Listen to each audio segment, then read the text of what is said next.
7वीं में मैं जब था तो मेरे ख्वाब बहुत बड़े थे। तो मुझे ऑडी गाड़ी लेनी थी, BMW लेनी थी, 1 एकड़ में मुझे बंगला चाहिए था, फॉरेन ट्रिप करनी थी, ये ख्वाब थे। पूरा जो घर का उपजीविका है वो पूरा खेतों के ऊपर ही था। हमारे ऊपर 8 लाख का कर्जा था।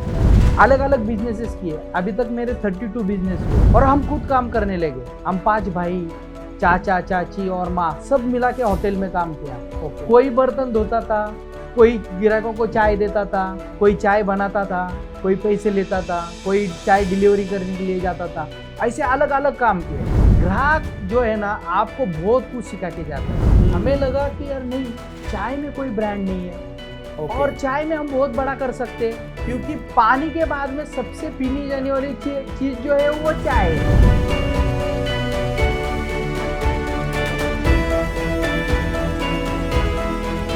नमस्कार दोस्तों, मैं हूं भूपेंद्र सिंह राठौर एंड आज मैं बहुत खुश हूं क्योंकि मैं उस शख्सियत से मिल रहा हूं जिन्होंने सिंगल हैंडेडली पिछले 8 सालों में एक बहुत ही पावरफुल बिजनेस मॉडल क्रिएट कर दिया। मुझे उन लोगों से प्यार नहीं है जो बिजनेस बनाते हैं, मुझे उन लोगों से प्यार है जो बिजनेस मॉडल बनाते हैं, क्योंकि बिजनेस मॉडल कितना भी बढ़ सकता है।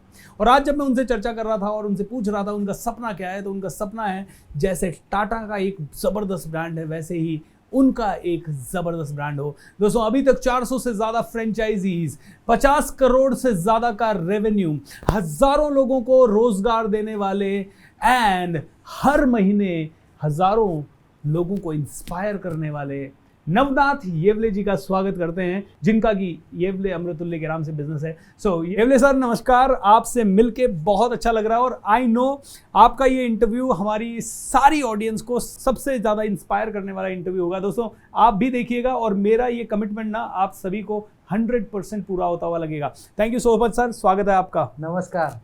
कैसे हैं येवले सर? एकदम बढ़िया है। ग्रेट। आपको पता है दोस्तों, येवले सर का ये पहला इंटरव्यू हिंदी में है। वैसे वो महाराष्ट्र से हैं और मराठी में इतना अच्छा बोलते हैं, इतना इंस्पायर करते हैं, लेकिन मैंने उनको कन्विंस किया कि सर आपकी स्टोरी पूरे देश तक पहुंचनी चाहिए, जनता तक पहुंचनी चाहिए, हर आदमी तक पहुंचनी चाहिए, बिकॉज बहुत ही पावरफुल स्टोरी है। सो येवले सर, आपसे सबसे पहला सवाल, कैसे स्टार्ट की ये जर्नी, कहां से स्टार्ट हुई ये जर्नी, कैसे आपने सोचा कि चाय के बिजनेस को स्टैंडर्डाइज किया जा सकता है? दोस्तों, भारत में कोई भी चाय का बिजनेस कभी स्टैंडर्डाइज नहीं था और कोई सोच भी नहीं सकता था कि चाय के बिजनेस में कोई फ्रेंचाइजी दे सकता है। मैं आपको बताना चाहता हूं, नवनाथ जी येवले पहले चाय के बिजनेसमैन हैं इंडिया के जिन्होंने चाय के बिजनेस को फ्रेंचाइजी फॉर्मेट में लाया और आज 400 से ज्यादा फ्रेंचाइजीज है। सो कैसे शुरू हुई सर ये जर्नी?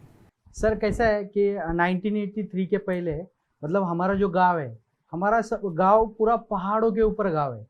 तो हमारे गांव में कैसा है कि पूरा जो घर का उपजीविका है वो पूरा खेतों के ऊपर ही था। तो हमारे पिताजी, हमारे दादाजी सब खेतों में काम करते थे। लेकिन कैसा है कि दादाजी को खेतों में काम करते करते और अपने परिवार को संभालते संभालते उनके ऊपर थोड़ा कर्जा हुआ। तो हमारे पिताजी को बोले कि आप पुणे में जाइए और कुछ तो भी काम करिए, थोड़ा सा हाथभार लगेगा मुझे। तो हमारे पिताजी पुणे में आए और पुणे में आने के बाद उन्होंने एक अमृततुल्य में काम किया, जो चाय का आउटलेट है उसमें काम किया। जी दोस्तों, पुणे में, महाराष्ट्र में चाय की दुकान को अमृततुल्य कहते हैं, तो इसीलिए ये नाम येवले अमृततुल्य। Yes sir. तो अमृततुल्य की दुकान में काम किया। 1-2 साल काम करने के बाद पिताजी के दिमाग में ये आया कि चलो अभी कुछ तो भी कर्जे का जो पैसा है वो थोड़ा कम हुआ है, तो कुछ ना हम जो खेती है उसको थोड़ा सा एक कुछ और एडिशनल बिजनेस करवा के हम पैसा कमा सकते हैं क्या। तो पिताजी ने क्या किया, 1-2 भैंसे लेके हमारे दादाजी को दे दी। फिर दादाजी का दूध का बिजनेस चालू हो गया जी। फिर वो दूध निकालते थे और पुणे में लाके बेचते थे। तो कभी कभी क्या रहता था कि मार्केट में दूध बच जाता था। तो पिताजी ने सोचा अगर ये दूध बच रहा है तो क्यों नहीं मैं 2 साल से एक अमृततुल्य की दुकान में काम कर रहा हूँ। तो चाय, ये दूध की चाय बना के बेचेंगे तो दूध भी हमारा, उसका भी पैसा बनेगा, चाय बेचेंगे तो वो भी पैसा आ जाएगा। करेक्ट। तो दुकान डालने के लिए पिताजी के पास में इतना पैसा नहीं था। फिर उन्होंने एक दोस्त को साथ में लेके पुणे में MG रोड जो है कैंप में, तो वहाँ पे शुरुआत की। तो 1 साल तक बिजनेस किया। उसके बाद में पिताजी को ऐसा लगा, एक अपॉर्चुनिटी आ गई उनको शॉप की, और उनको ऐसा लगा कि मेरा एक खुद का शॉप होना चाहिए। लेकिन उतना उनके पास में पैसा नहीं था। फिर उन्होंने क्या किया, दोस्तों के पास से कुछ उधार लिया पैसा, खुद के माताजी का जो भी गहना था वो बेच डाला।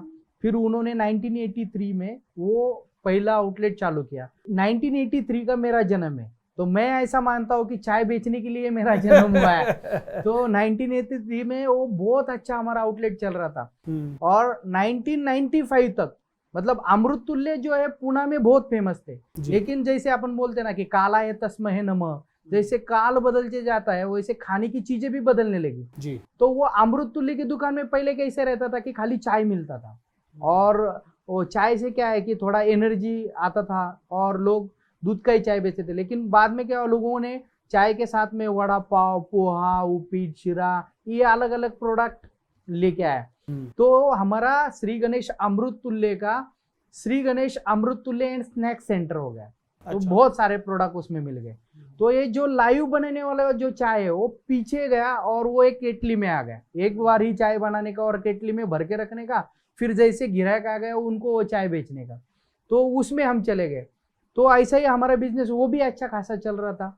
लेकिन कैसा है कि मेरा 10वीं कंप्लीट हो गया 2000 साल में, और मैं शॉप पे गया, पिताजी के साथ में काम करने लगा। तो पिताजी बार बार एक चीज बोलते थे कि हमारे नाम से कुछ ना कुछ मार्केट में चाहिए, कुछ तो भी ब्रांड चाहिए।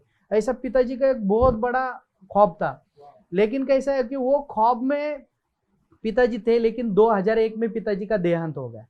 पिताजी का जैसे ही देहांत हो गया तो हमारे ऊपर 8 लाख का कर्जा था। तो हमें 8 लाख का कर्जा चुकाने का था।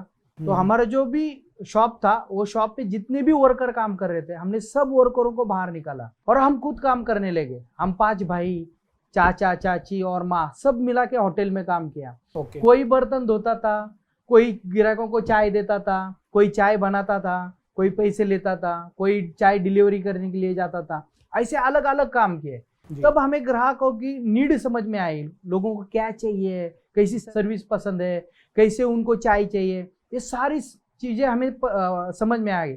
लेकिन कैसे है कि कोई बोलते हैं ना कि ग्राहक जो है ना आपको बहुत कुछ सिखा के जाता है। तो ग्राहक आते थे ना, वो हमें बोलते थे, अरे आप सब सारे इकट्ठा होके एक दुकान पे काम कर रहे हो, आप आगे कैसे बढ़ पाओगे। तो जैसे ही ग्राहकों का ये सुनने लगे हम, तो मुझे ये दिमाग में आया, ये तो पिताजी का बनाया हुआ दुकान है, क्या नहीं हम बाहर जाके कुछ अलग करते, अभी ये लोग तो संभाल पाएंगे अभी दुकान, तो मैं बाहर जाता हूँ। तो मैं बाहर जाने के बाद में अलग अलग बिजनेसेस किए। अभी तक मेरे 32 बिजनेस हुए। 32 बिजनेसेस? यस। तो सर 32 बिजनेसेस में कौन कौन से बिजनेस रहे, एक बार पहले नाम ले लेते हैं। हाँ। और फिर वापस से कहानी में चलेंगे। कौन कौन से बिजनेस? तो उसमें है जैसे पहले दूध का बिजनेस था, घर घर जाके दूध बेचने का वो काम करता था जी। उसके बाद में पिताजी ने एक डेयरी डाल के दी थी, वो करता था। उसके बाद में MLM कंपनी जैसे एमवे है, जापान लाइफ है, ऐसे अलग अलग कंपनी में काम किया। उसके बाद में door to door detergent powder का काम किया, जो मैंने पुणे में भी किया है और राजस्थान में जोधपुर में भी 1 महीना किया था। तो जोधपुर में जैसे हम थे, जैसे महाराष्ट्र में है, तो मराठी बहुत अच्छी तरीके से हमें बोलने को आती थी जी। लेकिन हिंदी इतनी अच्छी तरीके से बोलने नहीं आती थी। लेकिन वहां पे अगर हम जाते थे घर में, अभी सेल्समैन है तो एक बार दरवाजा खुल गया तो स्पीच हमें देनी रहती थी, और स्पीच इतनी हिंदी में मुझे इतनी बोलने को नहीं आती थी। तो आप बहुत अच्छा हिंदी बोल रहे हो। वो तो अभी आ रहा है थोड़ा थोड़ा, लेकिन उस टाइम पे इतनी नहीं आती थी। तो उससे क्या होता था कि कभी हमारे डिटर्जेंट पाउडर बिकते थे, कभी नहीं बिकते थे। तो ऐसा एक दिन ऐसा रहता था कि 2-2, 3-3 दिन तक अगर प्रोडक्ट नहीं बिके तो खाना है, क्या खाएंगे। फिर ऐसे ही 5 रुपए का पार्ले का पैकेट लेते थे और पानी में डुबो डुबो के खाते थे। ऐसे दिन हमने जोधपुर में निकाले थे। दोस्तों ऐसे ही कोई बिजनेसमैन नहीं बन जाता, ऐसे ही कोई बड़ा बिजनेसमैन नहीं बन जाता, 400 से ज्यादा आउटलेट क्रिएट नहीं कर सकता। उसके लिए पीछे एक एक्सपीरियंस, अनुभव, सीख, लर्निंग, या धक्के बोल दें या ठोकरें बोल दें, ये सब लगती है। और येवले सर ने वो सब खाई है। 32 अलग अलग तरह के छोटे मोटे अलग अलग चीजें बिजनेस किए। और वो 32 फेल क्यों हो गए येवले सर? क्योंकि आप और फेल 32 बिजनेस फेल कैसे हो सकते हैं? कैसा रहता है कि हमारे जो लर्निंग सिस्टम है वहाँ पे किधर भी हमें बिजनेस सिखाया नहीं जाता। तो बिजनेस जो है वो खुद होके सीखना पड़ता है। और बिजनेस जैसे ही हर कोई बिजनेस करते थे, 7 बिजनेस अलग अलग 32 क्यों किए उसका भी मैं कारण बताता हूँ। क्योंकि 7वीं में मैं जब था तो मेरे ख्वाब बहुत बड़े थे। तो मुझे ऑडी गाड़ी लेनी थी, BMW लेनी थी, 1 एकड़ में मुझे बंगला चाहिए था, फॉरेन ट्रिप करनी थी, ये ख्वाब थे। लेकिन जैसे ही मैंने दूध का बिजनेस किया तो मुझे लगा कि ये दूध का बिजनेस मुझे ऑडी गाड़ी दे सकता है क्या, सब्जी का बिजनेस किया तो ऑडी गाड़ी दे सकता है क्या। तो इसके लिए मुझे कुछ अलग करना पड़ेगा। तो ऐसे भी बिजनेस चेंज होते थे और हर कोई बिजनेस को मैं अलग तरीके से देखता था कि इसको मैं एक बड़े लेवल पे लेके जा सकूं। लेकिन कैसा है कि हम बिजनेस कैसे करते हैं, हमारे चाचा ने किया, मामा ने किया, वो किस तरीके से बिजनेस करता है वो वही हमें नॉलेज है, तो वही हिसाब से हम बिजनेस करते थे। तो उसमें कैसे रहता था, कभी कभी पैसे भी मिलते थे लेकिन पैसे का मैनेजमेंट नहीं रहता है, फिर वो पैसे हम अलग जगह पे लगा के फिर हमारा बिजनेस में पैसे कम गिरते थे, फिर बिजनेस बंद होता था। ऐसे अलग अलग जो बिजनेस होते गए। तो लेकिन घर वाले नहीं बोलते थे क्या पागल हो गया क्या तू, ये बिजनेस करता है ये बंद करता है, एक को क्यों नहीं पकड़ रहा है? नहीं, ये तो बहुत बड़ी बात है कि जब भी कोई भी सक्सेसफुल पीपल लो उसके पीछे उसका परिवार रहता है, और मेरे पीछे मेरा परिवार खड़ा था। वो कभी भी मुझे ये नहीं बोला तू ये कर रहा है ये गलत कर रहा है, वो हमेशा खड़े हो गए तू कर रहा है ना, तू कर, एक ना एक दिन सक्सेसफुल हो जाएगा। तो मेरे पीछे डट के खड़े थे वो। तो मतलब आपने 2011 में पिताजी की डेथ के बाद सारे लोगों ने वापस से चाय का बिजनेस किया, 2001 में पिताजी की डेथ। हाँ 2001 में। हाँ। और उसके बाद आपने वापस से चाय का बिजनेस किया 2002 तक 2003 तक। हाँ वो बिजनेस किया 5 साल तक किया, 5 साल तक 2007 तक किया मैंने किया। उसके बाद आप 10 साल में आपने अलग अलग बिजनेस तो चाय वाला बिल्कुल बंद कर दिया था? नहीं, चाय वाला चालू था ना, दूसरा भाई संभाल रहा था वो चाय वाला बिजनेस, और मैं अलग अलग कर रहा था। जैसे डिटर्जेंट पाउडर बेचना हो गया, मोबाइल रिपेयरिंग का कोर्स सीखा, फिर मोबाइल के मैंने आउटलेट डाल दिए। फिर मैंने एक दिन सोचा कि अरे क्या रोड पे भाजी बेचना है, एसी भी भाजी बेचेंगे, तो एसी के 3 सब्जी के मॉल निकाले। फिर उसमें भी ज्यादा ये नहीं बोला, इसमें इतना पैसा नहीं बोल रहा, फिर होलसेल का बहुत बड़ा बिजनेस करेंगे। फिर सब्जी उठाता था बाहर से मार्केट से, फिर बेचता था। फिर उसके बाद में सोचा कि ये सब बिजनेस थोड़े इतने अच्छे नहीं है, बहुत अच्छा पैसा कमाने वाला जो बिजनेस है वो तो रियल इस्टेट है। उसमें बहुत अच्छा खासा पैसा मिलता है। फिर रियल इस्टेट की एजेंट बन गया मैं, पहले लोगों को प्लॉट दिखाता था। फिर थोड़े दिन के बाद में सोचा कि यार लोगों को प्लॉट दिखाने से अच्छा अपना खुद का प्लॉट करो। तो ऐसे ही दूसरों से थोड़ा पैसा डाल के प्लॉट बेचने के लिए लिया, और वो बेचा, उसमें अच्छा खासा पैसा आ गया। फिर प्लॉटिंग का बिजनेस चालू हो गया, उसके बाद में रियल इस्टेट हो गया। ऐसे अलग अलग बिजनेस कर रहे थे। लेकिन 2011 में जब हमारा पूरा परिवार इकट्ठा बैठा था, तब ऐसे ही बातें चल रही थी कि अरे पिताजी का एक ख्वाब था कि बहुत बड़ा ब्रांड बनाना है, कुछ तो भी मार्केट में लेके आना है, लेकिन वो फुलफिल नहीं हो रहा है हमारे से।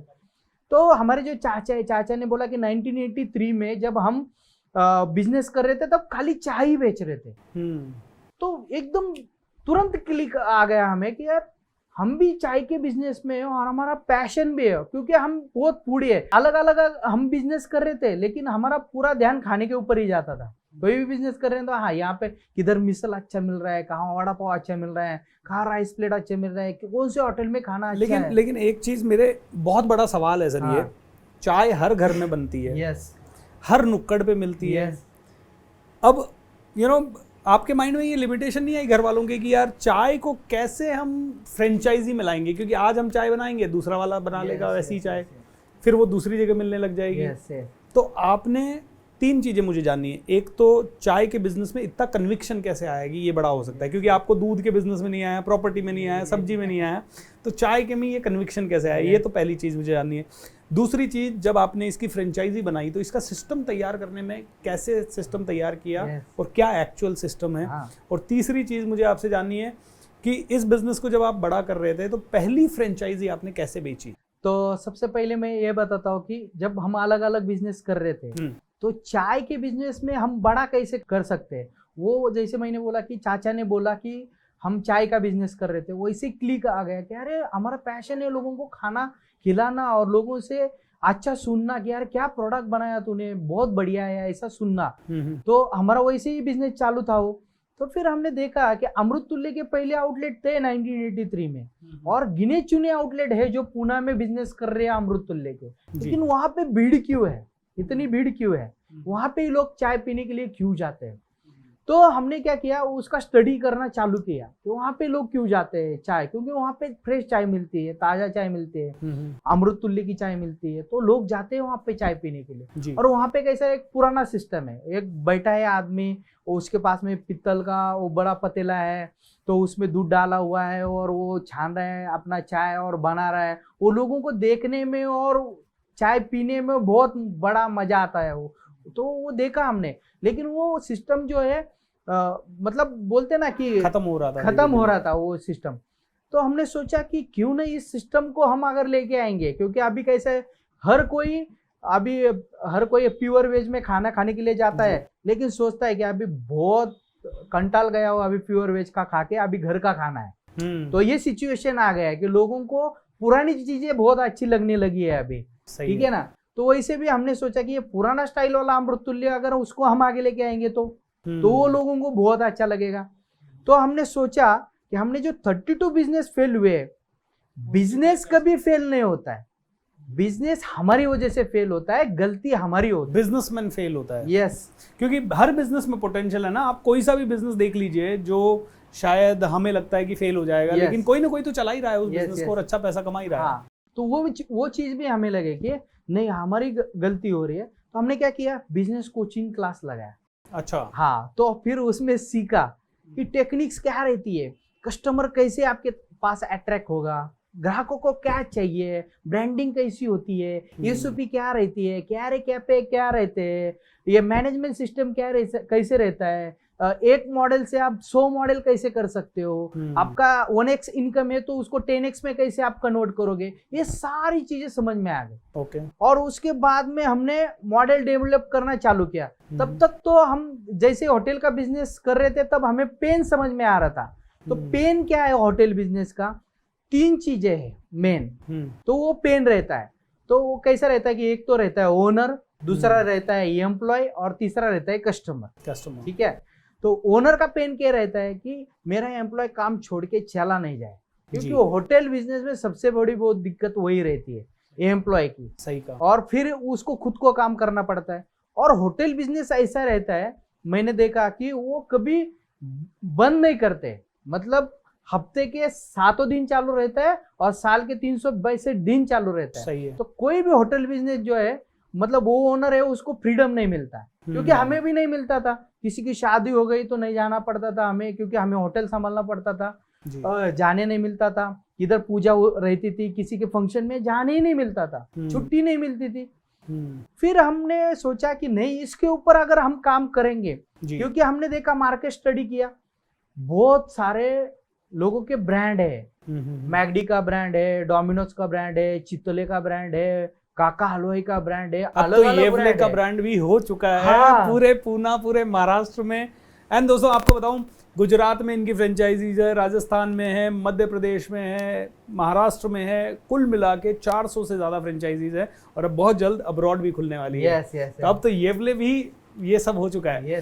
अब भी हो गए ना वो ब्रांड। लेकिन जब हम कर रहे थे तभी वो हमने मार्केट का जब स्टडी कर रहे थे ना, तो अलग अलग ब्रांड दिख रही थी। हमें लगा कि यार नहीं, चाय में कोई ब्रांड नहीं है, और चाय में हम बहुत बड़ा कर सकते हैं, क्योंकि पानी के बाद में सबसे पीनी जाने वाली चीज जो है वो चाय है, ठीक है ना। और चाय आदमी क्यों पीता है, आदमी को आलस आ गया, कंटाला आ गया, थकवा महसूस हो रहा है, तो आदमी जाके चाय पीता है। तो चाय हम पूरे भारतवासियों के लिए एनर्जी ड्रिंक है, और एनर्जी ड्रिंक के जैसे पीता है। लेकिन हमने जब मार्केट का स्टडी किया तो चाय देने का जो तरीका है मार्केट का, मतलब किधर तो भी गंदी नाली के पास में एक टपरी है, वहां पे चाय दे रहे हैं, और किधर भी एक अच्छा सिस्टम नहीं है। बिल्कुल। तो ऐसी जगह पे चाय मिल रही है, और चाय को हम एनर्जी ड्रिंक करके पीते हैं।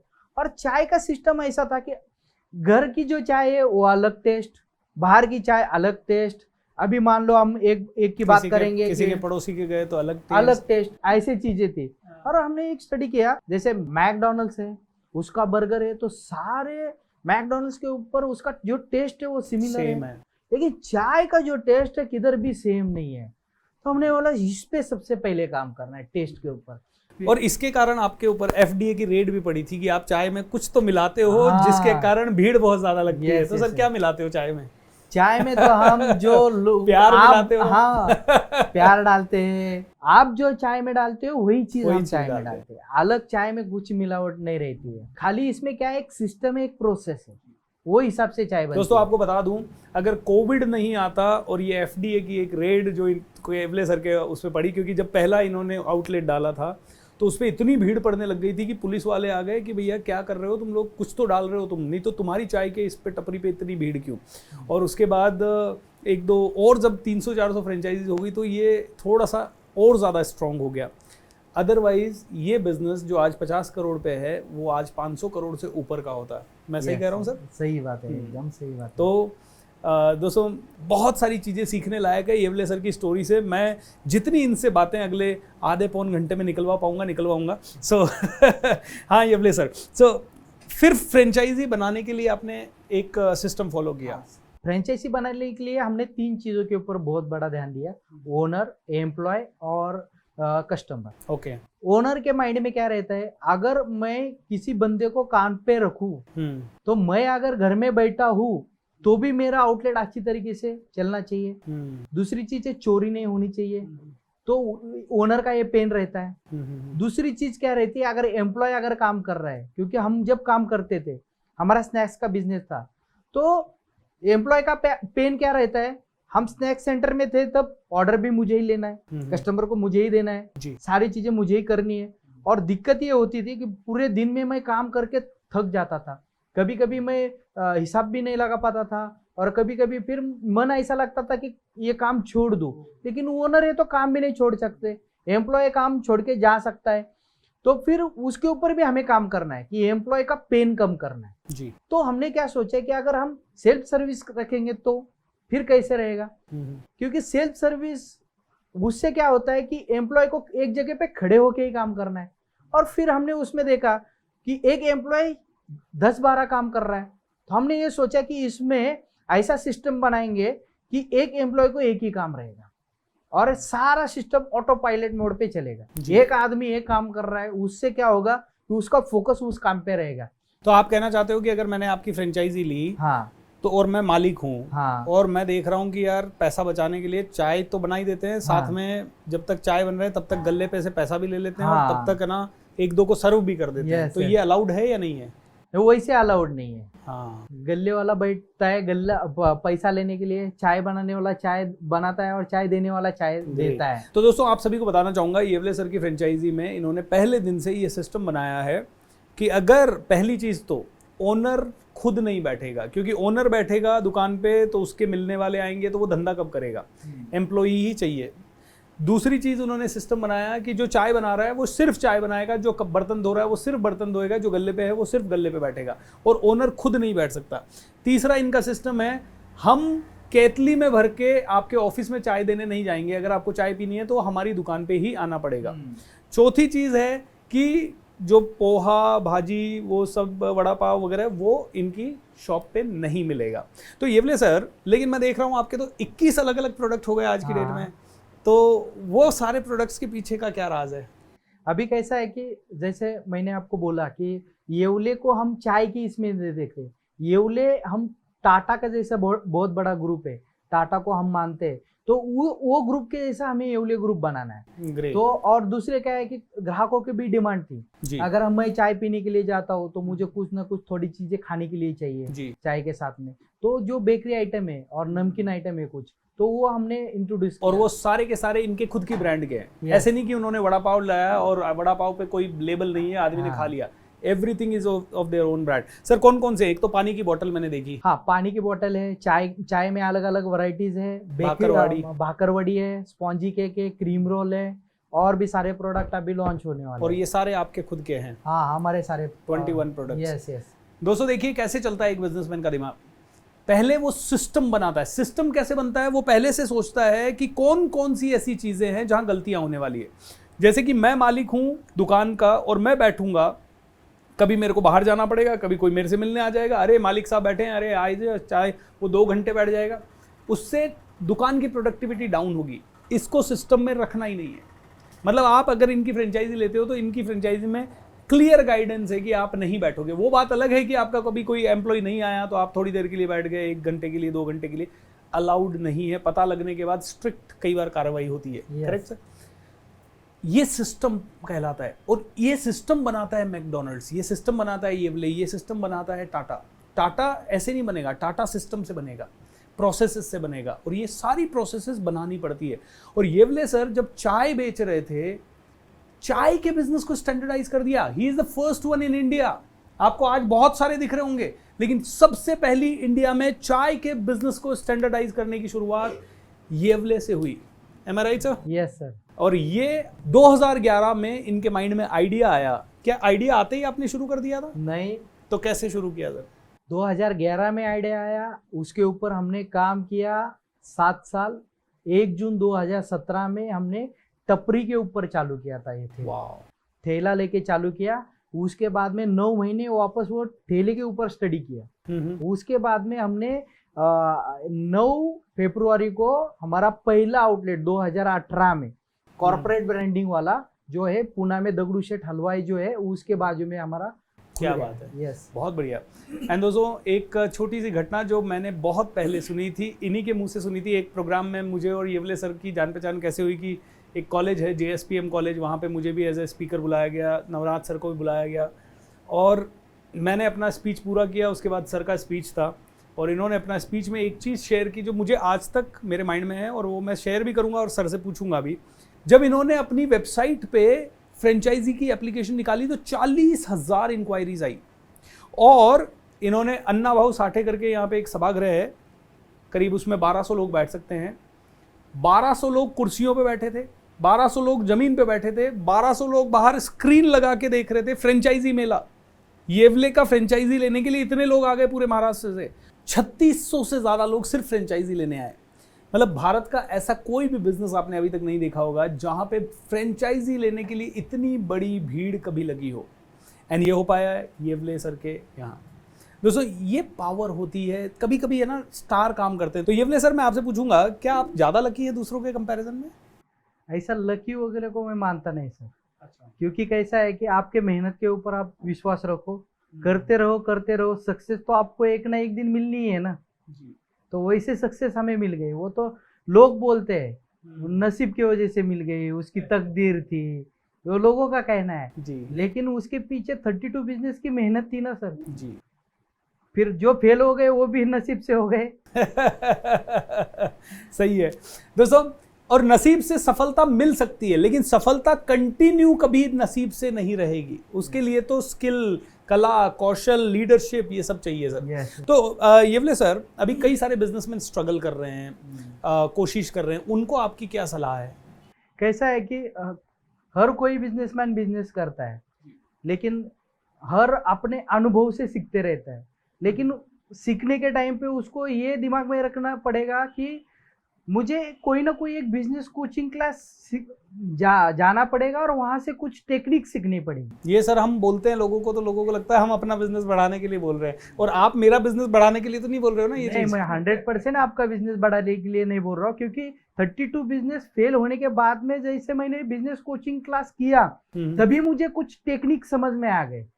तो टेक्निक तो समझनी है, वो तो वहां पे जाके आपको सीखने को मिलेगा, क्योंकि सबको तो पता है। जैसे सर मान लो कि मैं अभी 32 बिजनेस कर रहा था जी। तब मुझे पता था कि 50,000 कैसे कमाना है, 1 लाख कैसे कमाना है, क्योंकि और हर कोई जो भी अभी बिजनेस कर रहा है तो उसको सबको पता है कि जो अभी फिगर वो कमा रहे तो वो कैसी कमानी है जी। लेकिन सबका एक ख्वाब रहता है कि मुझे उससे ज्यादा कमानी है। करेक्ट। लेकिन उससे ज्यादा कैसी कमानी है वो तो सीखना पड़ेगा ना। बिल्कुल। तो वो तो आपको बिजनेस कोचिंग क्लास ज्वाइन करके ही आपको सीख सकते हैं। तो अभी मैं आपसे एक सवाल पूछूं कि अगर आपने 2001 में या पहला बिजनेस जब किया तभी बिजनेस कोचिंग ले लिया होता तो आज आप कहाँ होते? हाँ, तभी अगर बिजनेस कोचिंग मैं ले लिया रहता तो 10 रुपए की सब्जी की गड्डी के ऊपर अब मेरे दिमाग में जो ख्याल आता था ना कि ऑडी गाड़ी इस पे कैसे लूं, तो वही 10 की गड्डी के ऊपर मैं ऑडी गाड़ी लेता था अगर तब मैंने बिजनेस कोचिंग क्लास। दोस्तों, यही समझाना मैं भी चाहता हूँ आप लोगों को। देखिए, आप मुझसे लें, किसी और से लें, कहीं से भी लें, लेकिन ले ज़रूर, सीखें ज़रूर, क्योंकि सीखने से जो काम आप ठोकर खा के 10 साल में सीखते हो वो कोचिंग से आप 6 महीने, 3 महीने, 10 महीने में सीख जाते हो। मैंने कहीं सर पढ़ा था कि समझदार इंसान वो नहीं होता तो जो ज़िंदगी भर गलतियां करता है और उनसे सीखता है, क्योंकि ज़िंदगी इतनी लंबी नहीं कि हम सारी गलतियां कर सकें और उनसे सीख सकें। सही है। जो जितना समझदार इंसान होगा वो किसी न किसी से सीखेगा, दूसरों की गलतियों से सीखेगा, अपना समय बचाएगा।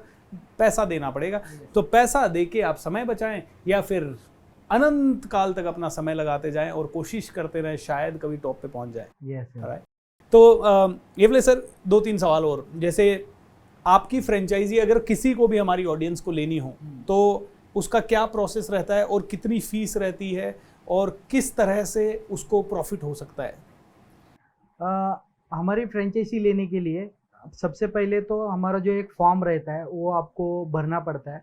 फिर उसके बाद में आपका इंटरव्यू होता है।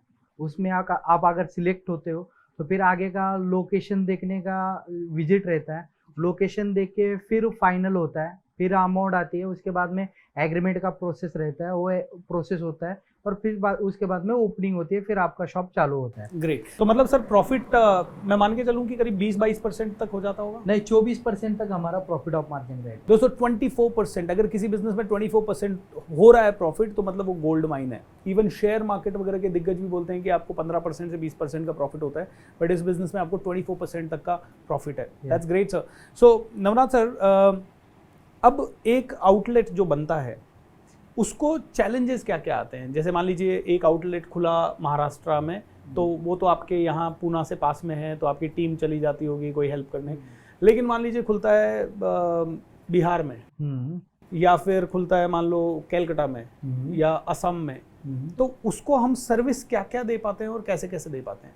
हमारी जो सर्विसेज है उसमें मतलब 16 प्रकार के हम सपोर्ट देते हैं। उसमें ग्रोथ सपोर्ट जो है वो 4 देते हैं। 16 सपोर्ट है उसमें, मतलब टीम सपोर्ट रहता है, ऑपरेशन टीम जाती है। अगर आपका सेल्स कम हो रहा है तो मार्केटिंग टीम है आपको हेल्प करती है, वहाँ पे बिजनेस कैसे बढ़ाना है, ऐसे अलग अलग सपोर्ट रहते हैं उसमें। और बाकी मतलब अभी इतने सपोर्ट मैं एक ही टाइम में नहीं बोल पाऊंगा, लेकिन बहुत सारे सपोर्ट है जो आप फ्रेंचाइजी को देते हैं। और अगर लंबी भी फ्रेंचाइजी रहती है हमारी, मतलब जैसे आसाम में हो, दिल्ली में हो, तो जो हमें जो कंट्रोल करना है हमारा क्या है कि हर एक आउटलेट में सीसीटीवी कैमरा बिठाया हुआ है और उसका सेंट्रलाइज जो है हम यहाँ से देख सकते हैं कि उस आउटलेट पे क्या चल रहा है क्या नहीं चल रहा है। Excellent. तो यहाँ पे हमारी टीम बैठी हुई रहती है और बिलिंग सिस्टम वगैरह सब, मतलब वो सब है, बिलिंग proper सिस्टम system वगैरह में सब है। है। Yes. लेकिन वो लोग तो चाय पीने आते हैं, वो तो कैश भी देते होंगे, तो उसका कंट्रोल कैसे रहता है?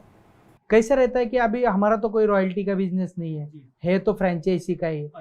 तो वो टोकन भी ले लेते हैं, तो भी अगर वो उनके वर्कर को अगर वो टोकन लेने का सिखाते हैं तो नुकसान तो उनका होता है। तो हर कोई जो है वो ये देखेगा ना कि अरे टोकन लेना ही पड़ेगा, क्योंकि उनको भी हिसाब लगना चाहिए ना। एक्सीलेंट, ऐसा है।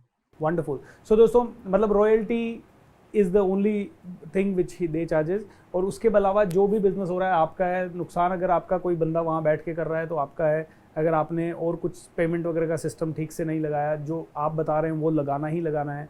तो इस तरह की चीज़ें आपको है। ये सर, अभी नए कई युवा लोग अलग अलग बिजनेस करना चाहते हैं, स्टार्टअप खोलना चाहते हैं, बहुत बड़ा कल्चर आ रहा है स्टार्टअप का, उनके लिए आपके 2-3 टिप्स क्या हो सकते हैं?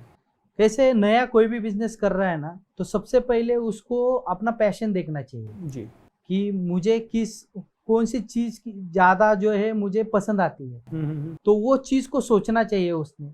दूसरी जो चीज है, वो जो चीज मुझे पसंद आ रही है वो चीज में मुझे 2-3 साल तक काम करना है जी। वो पूरी समझनी है। उसके बाद में मुझे मार्केट का गैप है वो पहले एनालिसिस करना है कि मार्केट में कौन सा गैप है वो चीज के लिए। ग्रेट, ठीक है। फिर उसके बाद में मैं कोई अच्छा सा ब्रांड नेम दूं। फिर उसके बाद में मैं एक विजन, मिशन, जो मेरा वैल्यू है क्या रहेंगे, उसमें मेरे जो प्रोडक्ट है उसका यूएसपी क्या रहेगा, यूनिक सेलिंग पॉइंट क्या रहेगा। फिर उसके बाद में मेरा टारगेट ऑडियंस कौन सा है, मैं उन लोगों तक कैसे पहुंचूं, ये सारी चीजें उनको एनालिसिस करके फिर बाद में ही बिजनेस में उतरना है। ग्रेट। तो दोस्तों, इसका सिंपल सा मतलब है, बिजनेस को समझें, बिजनेस की कोचिंग लें। देखिए, बिना सीखे कोई अगर कार चलाता है तो 99% चांसेस है कि उसका एक्सीडेंट होगा। 1% हम उसको बेनिफिट ऑफ डाउट दे सकते हैं। बिना सीखे अगर कोई इंसान हवाई जहाज चलाए तो आई एम श्योर कि आप में से कोई उसमें बैठेगा नहीं। इसीलिए दोस्तों, बिजनेस भी सीखें। अगर आप मुझसे सीखना चाहते हैं तो हमारे कई फ्री मास्टर क्लासेस या कई सारे प्रोग्राम्स होते रहते हैं, उनमें आप आ सकते हैं। इस वीडियो के नीचे मैं लिंक दे रहा हूँ। अगर आप में से कोई भी येवले सर के साथ जुड़ना चाहे, येवले सर बहुत प्रभावशाली स्पीकर भी हैं। स्पेशली अगर आप महाराष्ट्र से हैं तो मराठी तो इनकी फाड़ू है। जब भी वो मराठी में स्पीच देते हैं तो रोंगटे खड़े हो जाते हैं लोगों के। और आप में से किसी को भी उन्हें इनवाइट करना हो, उनकी टीम से जुड़ना हो, उनकी फ्रेंचाइजी लेनी हो, और किसी भी तरह का कोई भी सपोर्ट आपको उनसे चाहिए, यंगस्टर्स को वो काफ़ी सपोर्ट भी करते हैं एजुकेशन वगैरह में, कई सारी और चीज़ें करते हैं, कई सारे और बिजनेसेस हैं। तो अगर आपको उनकी टीम से या उनसे कनेक्ट भी करना है तो नीचे डिस्क्रिप्शन बॉक्स में मैं उनकी टीम का और कनेक्शन कॉन्टैक्ट डिटेल्स दे रहा हूँ।